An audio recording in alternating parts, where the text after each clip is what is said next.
Good morning, good afternoon, and good evening, depending on where you are joining us from today. My name is Andrew Zarudny, and I'm part of the marketing team over at SE Ranking, and I'll be the host of today's event. And today we are joined by Adam Heitzman, who is the co-founder and managing partner at Higher Visibility, an award-winning digital marketing agency known for its data-driven SEO and tailored growth strategies. Adam has over 2 decades of experience, and he has helped hundreds of businesses grow revenue through innovative search and content marketing techniques. Yeah, I'm looking forward to you sharing us how we can manage properly Google's EAT guidelines for auto dealers. Great. Well, welcome everyone. I appreciate you taking the time today to join today's webinar. A big thank you to SE Ranking for hosting this session and for being such a valuable resource in the SEO community. I know how competitive the auto dealership industry is, especially online.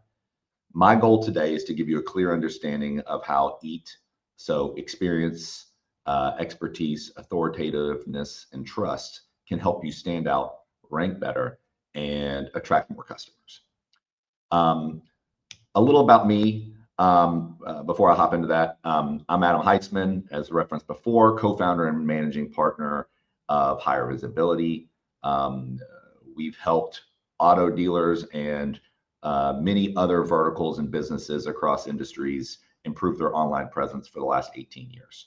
By the end of this session, you're going to walk away with some real actionable strategies to enhance your website's credibility, optimize your content for Google's expectations, and hopefully boost your rankings. So let's dive right on in. Now, before we get to the strategies, you might be wondering, why should I even listen to me?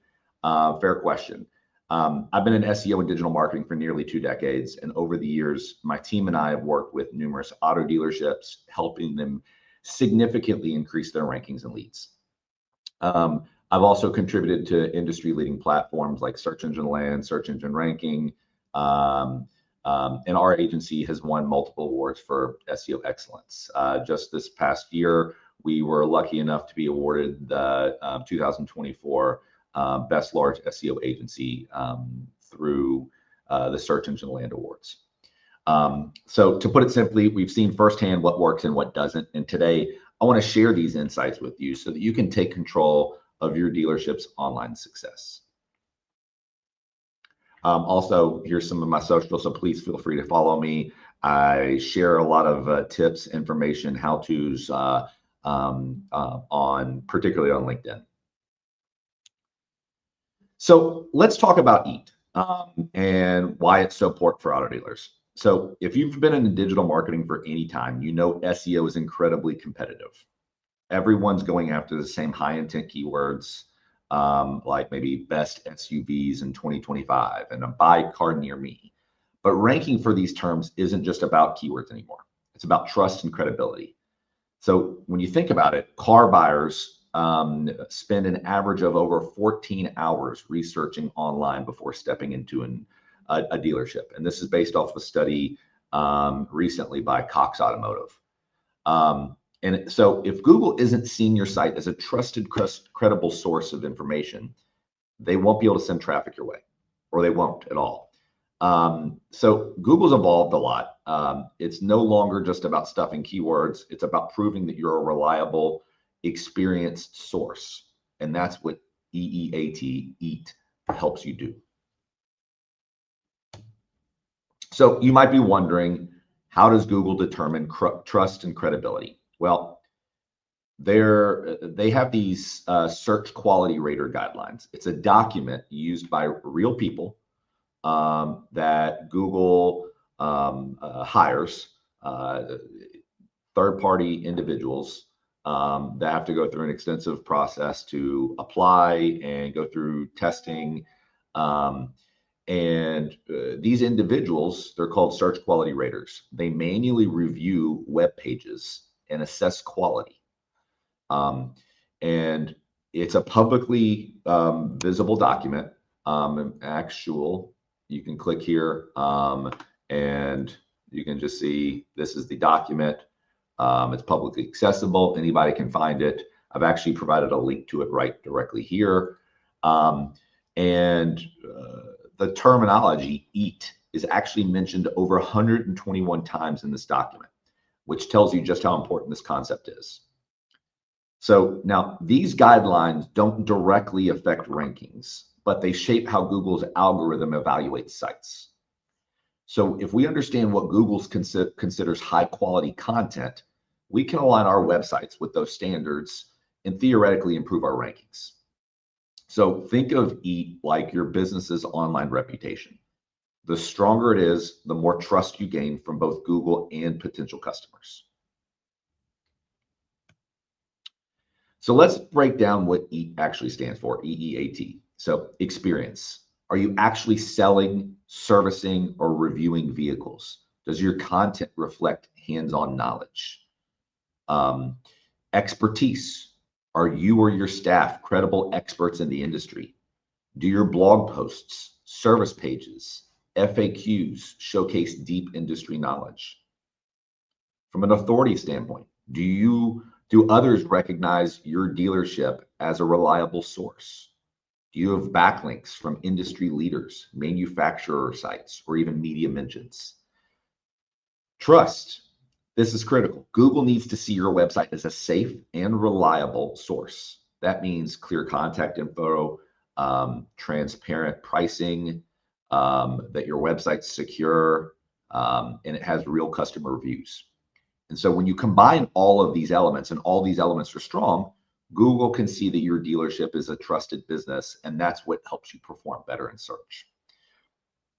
Along the same lines as the search quality rater guidelines, there are also the helpful content guidelines. And again, this is also publicly accessible. You can actually see the URL up here. I've provided it in the slide deck, and so you'll have a link directly to that as well. And it tells you exactly how to self-assess your content, questions that you could be asking, expertise questions that you should be asking about focusing on people first content and what to avoid. So there's a lot of details in here. And actually inside of this resource, it actually links to the search quality rater guidelines as well. So again, a lot of this information is publicly accessible. It's now using the information that Google's telling you is important and leveraging it towards your website and your strategies. So the Google search quality rater guidelines outlines what makes a high quality website versus a low quality website based on credibility, expertise, and trustworthiness. These guidelines can help shape how Google evaluates sites. So aligning them can improve your rankings and customer trust. So here's how Google distinguishes between high quality and low quality dealership websites. So some of the characteristics of a high quality site would be clear authorship and credentials. Google wants to know who's providing information and whether they have relevant expertise. Trusted sources and external validation, citations from manufacturers, media mentions, and backlinks from reputable sites all help further establish that credibility.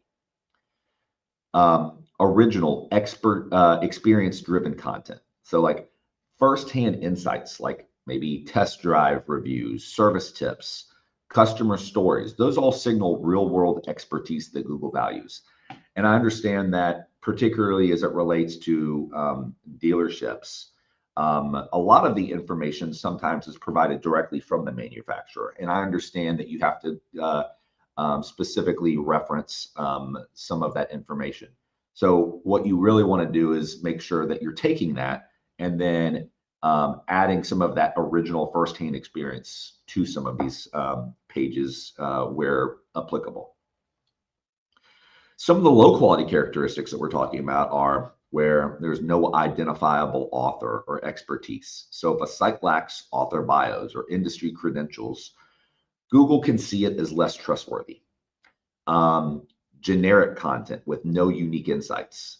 Like I just mentioned, just providing and simply only using manufacturer content that every other dealership uses isn't going to necessarily make you be viewed as an authority simply because you have the same content as hundreds or maybe even thousands of other websites out there. So thin, recycled content that doesn't offer a new, fresh perspective provides, little value to the searchers. Poor website security and weak trust signals. So lack of HTTPS, a secure website, missing contact information, or unclear business details can hurt both rankings and customer confidence. So Google's guidelines give us that blueprint for building a more authoritative site. So the more you align with high quality content standards, the stronger your SEO and customer engagement will be. So I'm going to go through each of the different sectors or metrics and kind of speak a little bit individually about each one. So experience. Google wants to see real firsthand experience in your content. That means showcasing customer testimonials, maybe test drive videos, real world service insights. So think of like customer success stories, maybe featuring real buyers with testimonials about their purchasing experience. Before and after service examples, so showcasing an auto repair or detailing transformation with images. Test drive reviews, like a salesperson or customer detailing their firsthand experience with a vehicle. And then maybe something like behind the scenes content, like a walkthrough of how your service team handles repairs or inspections or whatever that might be, right? Every dealership is going to have their own unique elements to this. And so the more that you can tie that in, the more that you can kind of set yourself apart and really show that firsthand experience. Think about it like this too. If you're writing a blog post around the best SUVs for families, don't just list features. Explain what your dealership has seen in customer feedback or from real test drives. Firsthand content will perform better and will build trust. So expertise. So how do you prove it, right? Google evaluates who is providing information. Your dealership staff, whether sales reps, service advisors, or finance experts, are your best sources of expertise. So make sure your content, your blog posts have bylines. Ideally, if it's a blog post or informational guide, it would have author bios, and then you'd accompany that with credentials. What makes this person a trusted resource, right? Why are they an expert in this particular field to be able to speak to this? This helps Google and customers really trust your information. Authority, all right? Building authority can take time, but it's worth it in the long run. The more recognized your dealership is, the more Google will trust your site. You can earn authority by getting media mentions, so like through traditional PR, backlinks from trusted sources, and engaging on social platforms. The premise here is, how do you get people to speak, to talk about you, to talk about your brand? You can do that through content. You can do that through a variety of different ways. And so a dealership may be featured in a local blog will always, or typically those that don't have that authority. So this is always a key component to really kind of hone in and focus in on. In this particular example, you can see I took a screenshot from a dealership that is referencing some of the charities they sponsor, right? And these charities are actually linking back to this particular dealership. So that's a great way of building a cohesive relationship where it helps build that authority there too. So when we're thinking about EAT, I wanted to provide 7 specific ways that we could strengthen that over time. Now, keep this in mind. EAT is an ongoing process. It's not a one-time fix. You can't just add a few things, trust signals to your website, and expect long-term success. So you need to continuously refine and enhance your credibility. Here's 7 proven ways that we can kind of do that, right? So first, continuously update and refresh content for accuracy. Google rewards content that is regularly improved and remains relevant. Outdated content can signal a lack of credibility. Engaging in PR to boost authority, right? So being mentioned in industry blogs and news articles strengthens your reputation as an expert. Encouraging more customer reviews and testimonials. If you don't have a process to build that out, that would be something I'd really focus in on. How do you, when someone purchases a vehicle with you, how do you ultimately get that individual to come back and then leave that positive review? So positive reviews can signal trustworthiness and customer satisfactions, which also helps improve search rankings. Regularly auditing the website as it relates to like trust signals and improve where necessary. So like ensure your business details, security measures, and content transparency remain up to date. Establishing a clear content strategy that prioritizes people first content. So avoid creating content that's solely for SEO purposes. Focus on real value for users, and that will ultimately help you on the SEO side of things. Investing in expert-driven content. So making sure your site features content written by or reviewed by professionals in the automotive industry to strengthen credibility. Leveraging multimedia formats to showcase expertise, like video walkthroughs, in-depth guides, maybe interactive elements to make your content even more authoritative and engaging. These are all different strategies that your dealership could use to build a stronger foundation of trust to help you rank higher and attract more customers. Now, I've talked a lot about all these different concepts, but now what I want to provide is I want to provide you actionable things, something that you can actually use to then take something and run with it, right? So I want to make this as actionable as possible for you, which is why I've created an EEAT checklist that you can use to audit your existing site. You're going to get a Google Sheets link, which I've added to this deck. I will also share it. It will be shared after the presentation's over.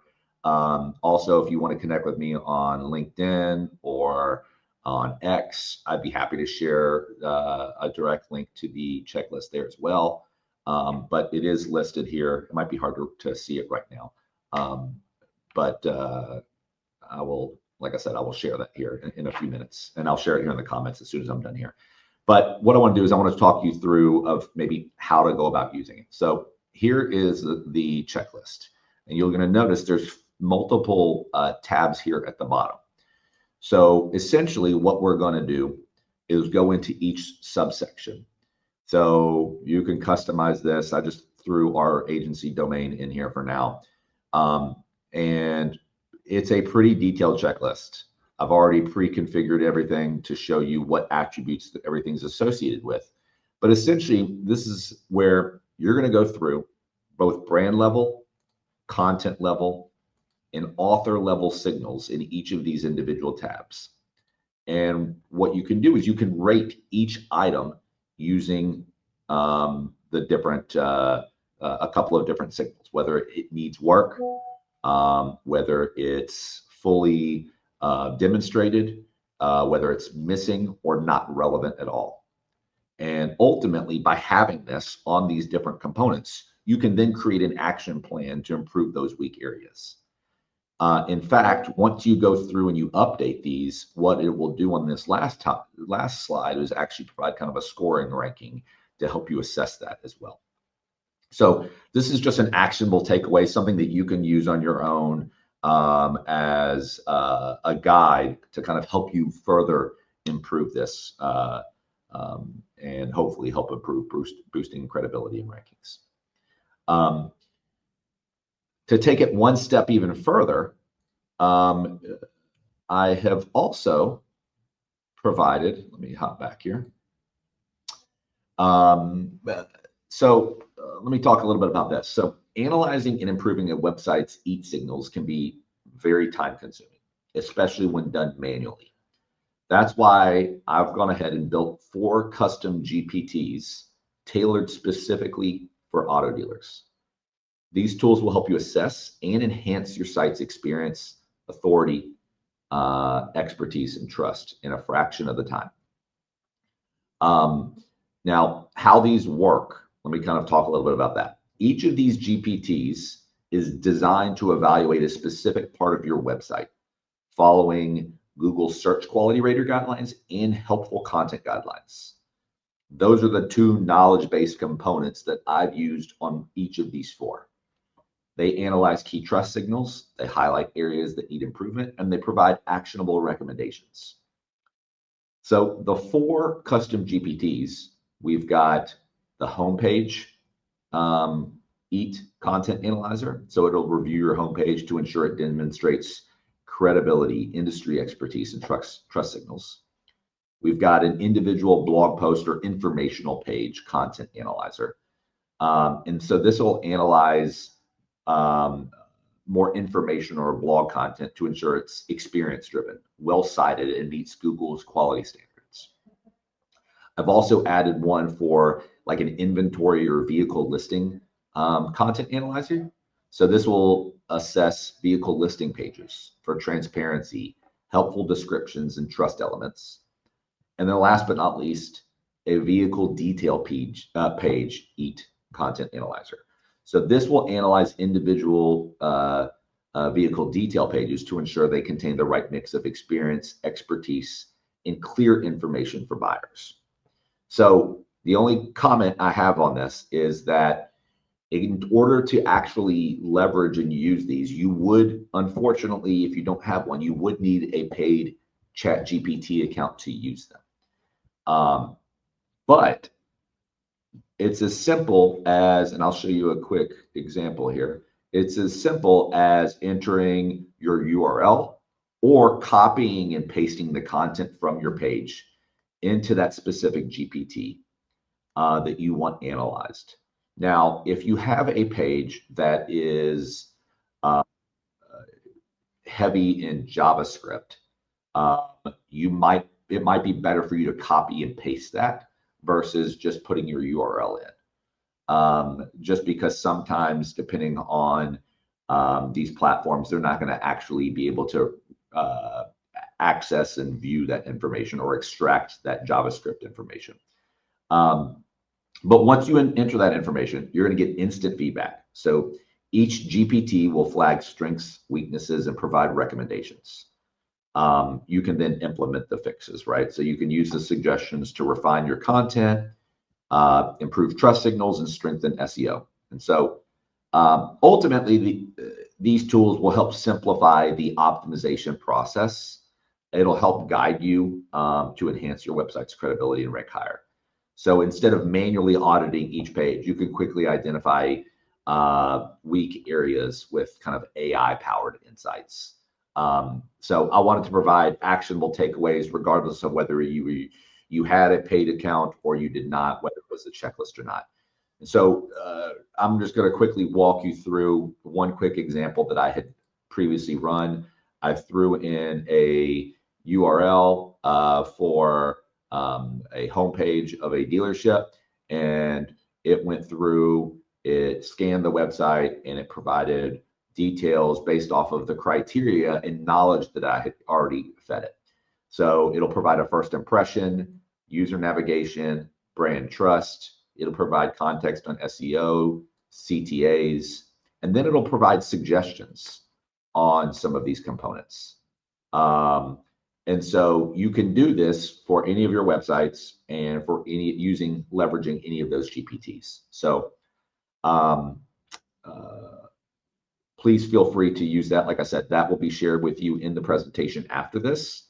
I will also happily add it in the comments section here.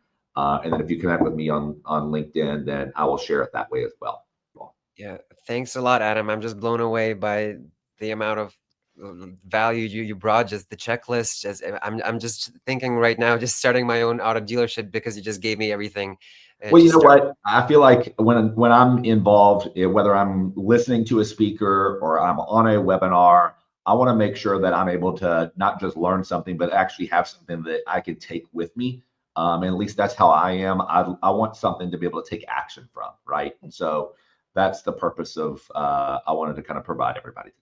Yeah, this is wonderful. Obviously, even if you have all the answers, you're going to have to put in all the work. So, yeah, Adam's not just giving us everything, so we can start competing with him directly. So obviously, we have a couple of questions coming in. The first question that I wanted to ask you personally is, does it matter which ChatGPT model you're using when using those prompts, those custom GPTs? No, it does not matter which one. It's configured for all of them. I'll tell you, I typically use 4.0, just because I feel like that is obviously the most up to date, most current version, and provides the most detailed responses for me. But you can theoretically use any of them, and you can test each of them. They all is based off of the same knowledge base that we've provided it. Awesome. Yeah, I can see people in the chat are very excited about you sharing this information. And let's get to the first question that we Sure. came in from Christine. So, hey, Adam, what is your stance on using AI in the automotive field? In your experience, does it ultimately help or harm businesses? Very open-ended question, and you already Yeah. sort of touched on it, but maybe you have something to add. Yeah, well, I'm of the mindset. Well, things are changing every single day, every single week as it relates to AI. It's somewhat overwhelming. Um, uh, the My current stance on this is that I don't leverage AI for as it relates. Let's just go with content. I don't leverage AI to create content from scratch and fully use their output as my content. I more leverage it to help with some of my process flows so that I can be more efficient, that it can give me insights like this content analyzer to help me look at things in a different light that maybe I wouldn't have otherwise seen. So it helps improve my process flow so that I can be more efficient. Um, and obviously sometimes it can provide insights that you otherwise wouldn't know just based off of, sometimes if you're in it every day on the same website every day, you're not going to see the same thing as maybe a different, fresh perspective. And so that's where AI can kind of help from that standpoint too. I do leverage AI to kind of help do some of my assessment when it comes to maybe analyzing who are the top ranking sites, maybe to help me build out theoretically content briefs, or what are the most common questions that people ask related to a particular topic. But then once I have that brief or information built out, I don't leverage AI to actually write the content for me, if that makes sense. Do you combine by any chance AI tools with SEO tools to pull the data, or how do you know that? How are you sure that it knows the exact figures, like a search volume of a keyword, or stuff like that? Is this Perfect. something Great that example. Great example. I don't leverage it for search volume. Like I don't leverage it for elements like that. Um, if I were to provide it, what I would do is I would use a third party system like ranking to then gather keyword research. So like let's say I'm going through my keyword research process. I might leverage it to help me create a topical map or help me take all of the keywords and cluster them. And I know SE Ranking has their own clustering tool as well. But those are the ways that I would leverage it. I'd actually feed it the information that I want to give it, and then let them do some of the hard work around some of those aspects versus just solely saying, "Hey, how should I optimize this page around?" I don't let it do that type of research. I still think a particularly someone that has experience in SEO, your own expertise is better than leveraging AI from that standpoint. So I'm appreciate your leveraging other tools, Google Search Console, whatever it might be. Appreciate your answer, Adam. Another question we have from Greg. How do I balance creating hyper-local content with broader authority-building content that satisfies Google's WEAT signals and appeals to both local customers and a wider national audience? Yeah, great question. So when a lot of the so when it comes to localized, right? Like when a lot of the examples that I provided today, I think can be applied to both local or from a national perspective, right? Um, First and foremost, you have to kind of understand who your target audience is. So when we're talking about your particular dealership, are most of your audience coming from a specific local geographic region, or are they coming from all over? Because that might change your strategy, your thought process a little bit. Um, Ultimately, the same principles are aligned, right? If it is a local business, you do identify that most of your business comes from a local geographic region. You're going to want to lean a little bit more into kind of more localized content, leveraging kind of the customer insights, and customer reviews, things like that, with inside of your content. When you think about kind of the wider national audience, I mean, think about it like this: like if you're optimizing a particular around a particular topic, even if it is a localized business, um, uh, the same questions that a user would have on a local level, they're probably going to have on a national level, right? So those principles are going to still align. You want to make sure that your content helps answer those questions, so that you can be that resource regardless of whatever that is. But ultimately, it comes down to understanding who your target audience is and aligning your content with that. Yeah, if you have a follow-up, Greg, you're welcome to throw it into the chat. Thank you for the answer, Adam.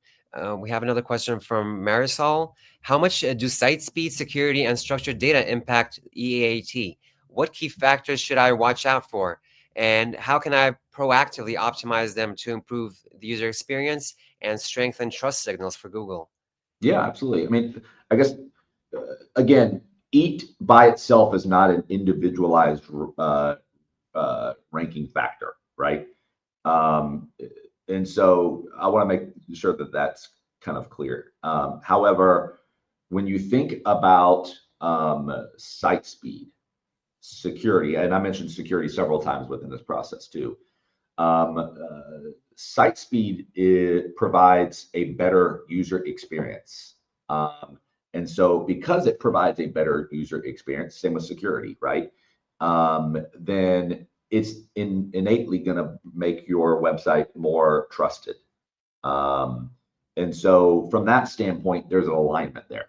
And so it does impact. It's almost impossible to answer to say, hey, how much does it impact? They all are elements that all apply to it. So I wouldn't necessarily say um, that they ultimately you would need to do them all, right? It's just how do you prioritize which one first, right? And so first and foremost, you want to think about your users. So if they're coming to a website, it's not secure. Uh, that would be something that I would want to focus on almost immediately. There's plenty of data that also justifies that site speed, and just think about it from your own perspective, site speed impacts conversions. So the likelihood that someone comes to your website, ultimately takes an action on um, uh, filling out a form, picking up the phone, whatever it might be, lessens greatly if you have a slow loading page. Again, think about it from your own perspective. If you went looking for something and it took forever for pages to load, you'd probably back out and go to the next site. Now, the structured data component is important in the sense that when we're talking about, um, for example, the informational content, right? Where I think we referenced several times within our presentation, uh, showing that expertise side of things, right? So having authorship. So that's where you're going to want to have ideally authorship structured data on those particular pages. Who wrote this article? Why should I trust them? That all would not only be within the page itself, but also within the structured data associated with that. So hopefully that helped. What about the proactive part of this? So, for example, you have a website, you checked it. If it's a client's website, you checked it, you fixed it, everything's great. Like, and this moment in time, specifically in this second, it's great. How do I make sure that it's not going to get broken with the next update, or yes, something rolls out from Google and it changes, it breaks my site. Is there a proactive approach to this, or do you just work once the fire starts, you just go and start putting it out? Well, I mean, here's the thing: speed, security, and structured data. Those are all elements of a site that realistically aren't going to change unless you've purposely made you like on site speed. I guess it is possible if you add a bunch of videos or really large images. But outside of that, security, structured data. Once you've implemented them, they're on those particular pages. They're on those particular sites, right? So there's nothing to necessarily proactively optimize around that, except, I mean, speed. Obviously, you can continuously optimizing that to try to make it to improve it further and further and further. But what I would kind of leverage from a proactivity standpoint, from a UX and trust component, would be leverage third-party tool. One of the ones that I love to look at. So there's two that I like to reference. Obviously, Google Analytics is obviously helpful to kind of see metrics of how people are converting on the site, how much time, so on and so forth. But one of the tools I really love to use, and it's completely free, is Microsoft Clarity. If you don't use it, definitely recommend going and signing up, adding it to your website. It does heat mapping, user recordings. It gives you so much details that you wouldn't otherwise get to know how people are interacting with the site from a UX perspective, so that then you can kind of evaluate and see what areas of the site maybe are causing friction. It'll tell you where there are rage clicks or people are bouncing. And so those are things that you can use to proactively, continuously optimize your site to then improve trust signals. Fantastic, Adam. Another question we have from David. How can I overcome duplicate content issues, especially when I'm stuck using manufacturer provided descriptions so that each vehicle page is unique and doesn't get penalized by Google? Yeah, that's a great question. And I kind of touched on it a little bit before. I know that's a common issue in relation to dealership type websites for sure. And so what you really want to do is, I mean, you have to use what they provide you. And I know oftentimes that is a requirement. So what you have to do is supplement that with additional information, additional content. Just having certain blocks that a lot of these other people have is not going to get you penalized. It's not a, and first off, it's not necessarily a penalty. It just, for example, you're not going to get a notification in Google Search Console or anything from that standpoint as it relates to duplicate content. But what you want to do is maybe add some of that firsthand experience on some of those pages. So maybe you're referencing, you're pulling in customer reviews as it's associated with that particular vehicle. What are some of your customers saying about that vehicle? Maybe having one of your service advisors or main salespeople actually going through and doing a review of this particular vehicle. Maybe you're adding FAQs with your own unique content. You're supplementing that page or that information with additional unique information that's relevant to you and your business, that's from your own perspective, to overcome that obstacle, so that it's not, the whole page isn't just manufacturer information. Yeah, great advice.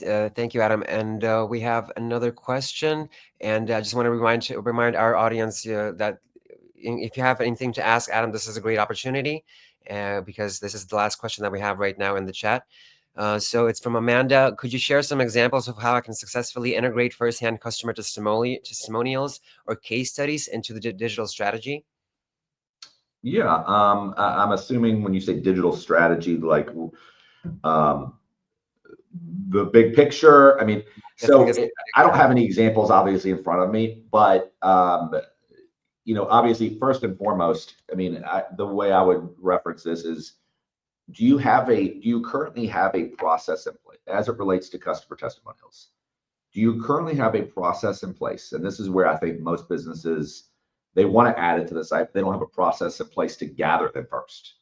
And so think about how your customers interact with this particular business, right? How can I gather feedback from them at the time of, if it's a dealership, as soon as they purchase the vehicle, right? Maybe you have some type of automated, and there's plenty of software out that does this, that you do some automated text messaging that tells them, how excited you are for them, and please leave a review by XYZ, right? You're hitting them at that point where they're excited, they just finished working with you. This is the time you really hit them up so that you can ensure that you're getting that testimonial, right?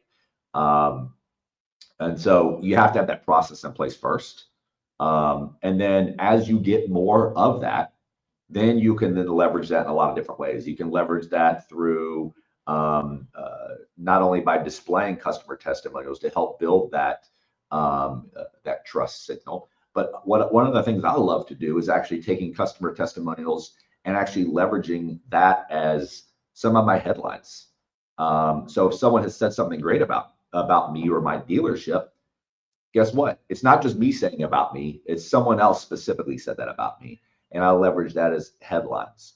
And this is a great use case of AI or Chat GPT, even the free models, where you can take customer testimonials and you can feed that into Chat GPT or Claude or whoever else that you're using, and ask for creative ways to leverage these testimonials into your website.